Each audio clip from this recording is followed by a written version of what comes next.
Stamper. Got a tutorial here for you for a pretty simple card. Let's get started. A standard A2 card base, 4 1/4 by 5 1/2, and we've got the new in color terracotta tile and the designer series paper. I'm not sure if you can see, it's got a bit of a glistening shimmer to it.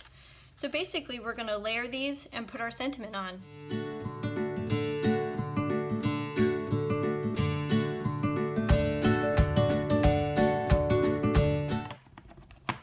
So we're going to stamp our sentiment,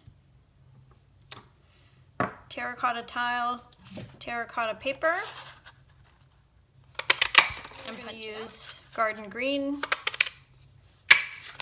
and punch that out with the classic label punch. And this isn't wide enough, so we're going to cut this sentiment. You can just eyeball this to get it straight and even on both sides.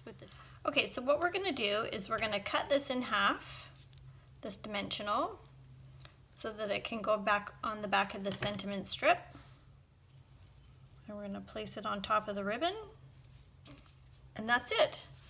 The texture of the designer series paper in the back give it nice contrast. So there's a couple of paper options here. Hope you enjoyed the video. Bye for now.